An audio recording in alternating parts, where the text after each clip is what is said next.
वाले डॉक्टर भरत हमारा नाम मिले ना, एक तो वो सर है और एक दिल्ली से एक सर और आए, संदीप बोरा सर है, ये मेरे साथ बैठे हैं। सबको नमस्कार। और सर क्या करते हैं कि जो गूगल, माइक्रोसॉफ्ट और इस तरह की बड़ी कंपनियां हैं, उन कंपनियों में जो CSR होता है, दिल्ली में रहते हैं सर, और नेशन वाइड इस तरह के स्कूलों में उसका पूरा पार्टिसिपेट करते हैं। तो मैंने इनको दिल्ली से भी बुलाया है। तो इस तरह से हम लोग आपके साथ आए हैं और लक्ष्य जो आप लोगों ने बनाया है, ठीक है ना, अभी आपसे केवल यही बात कहनी कि जो आपने लक्ष्य बना रखा है, उस लक्ष्य पर आपको आगे चलना पड़ेगा। ये सबसे बड़ी बात है, लक्ष्य जो बनाया वो आपको आगे चलना पड़ेगा। जिसके अंदर हिम्मत होती है ना, अंदर, वो सेना में थे तो क्या हुआ, उनके ऊपर बम का गोला गिरा और पांव और हाथ पूरा उखड़ के चला गया। फिर उसके बाद उन्होंने हिम्मत करी, स्टील का पांव लगाया और उसके बाद उन्होंने पूरी दुनिया में जो दौड़ते हैं ना मैराथन, वो मैराथन जीत ली।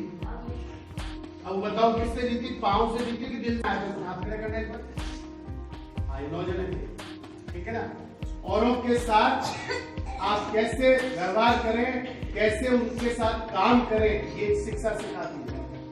बाकी सब आप अभी कमरुद्दीन भैया की आवाज सुन रहे थे ना, तो ये बात सुनो। अब आप जब ये बात अपनी दूसरों को कैसे कह सकते हैं? शिक्षा के द्वारा। किसके द्वारा कह सकते हैं? तो शिक्षा से जीत होगी। यही मेरी आप लोगों से बातचीत है।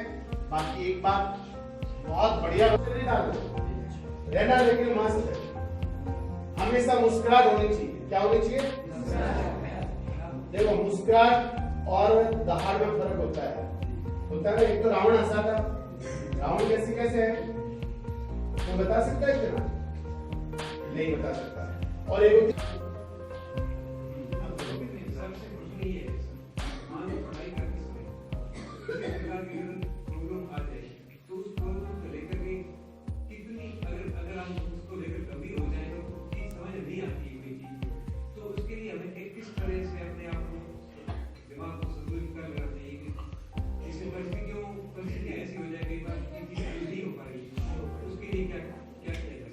दो तरीके हैं, ठीक है।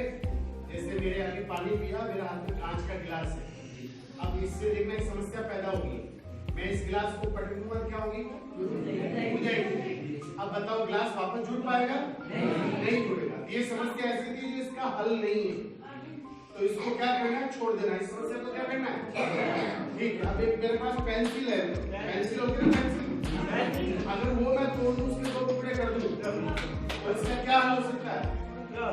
उसको क्या करो, फिर वापस तीखा करके दोनों को 2 पेंसिल बन जाएगी। कितनी बनेगी? 2। अब एक पेंसिल से कितनी पेंसिल बनेगी? 2। इसका मतलब उस समस्या से तो नया हल ऐसा हुआ कि जो हल मिला उससे विकास हुआ। तो आपके अपने प्रश्नों के उत्तर में जब किसी भी प्रश्न पर या समस्या के हल के लिए 3 प्रयास करें। कितने प्रयास? और अगर हल हो जाए तो ठीक है, वरना उसको छोड़िए, वरना उसको क्या करना है? लेकिन कितने प्रयास के बाद? 3 प्रयास। क्योंकि 3 प्रयास का मतलब हुआ कि आपने समस्या को समझ लिया, लेकिन उसका हल अभी तक आपके इलाके में, आपके दिमाग में नहीं आया, और उसको नोट करके याद करके रख लो कि समस्या ये थी। फिर सर को पूछेंगे, किसको पूछेंगे? अब पता है आपको, जब 3 बार करने के बाद सब नहीं पूछेंगे ना, तो समस्या बहुत आसानी से हल हो जाएगी। नहीं होगी, ठीक है ना? अच्छा, तो आप ये बताओ, आपने अभी कौन सी क्लास में पढ़ने वाले? 10th में। क्या बनना चाहते हो?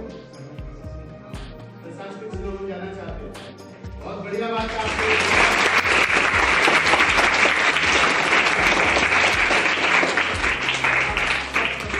शुरुआत के लिए, ठीक है ना, आप अपना एक पूरा का पूरा सिलेबस तैयार करो।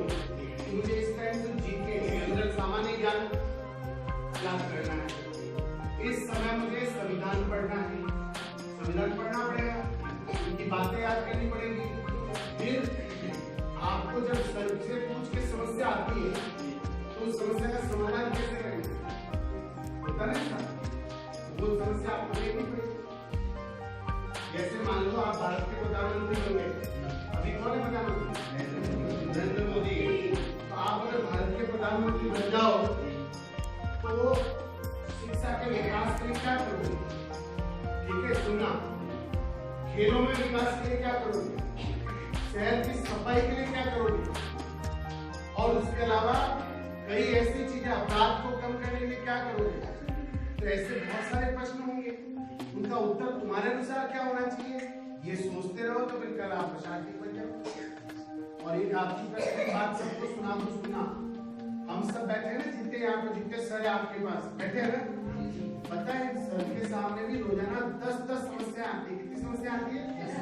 10-10 समस्या आती है। इनका एक ही विचार होता है, आज दिन भर में जितनी समस्या वो हल करेंगे, ठीक है, फिर शाम को जो हो जाएगी फिर छूट जाएगी, लेकिन समस्या रोजाना आएगी। आपको अगर समस्या है तो सोचना कि मेरे को आ रही है समस्या, सबको आ रही है। किसको आ रही है? और जिसको सबसे ज्यादा समस्या आती है, इसका मतलब उसका विकास सबसे नहीं तेज हो रहा है, उसका विकास तेज होगा। सही बात है, क्योंकि समस्या को हल करने वाले तो सफल बनता है। देखिए ज्यादा समस्या है, इसका मतलब ज्यादा हल, ज्यादा सफल। ठीक है, और पूछो, बहुत अच्छा प्रश्न पूछा।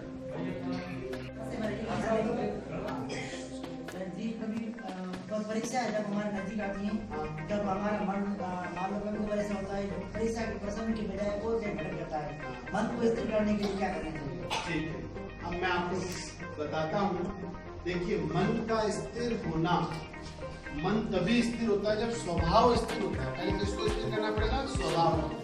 अगर मैं गुस्से वाला आदमी हूँ, मुझे गुस्सा बहुत आएगा, तो मेरा मन नियंत्रित नहीं होगा।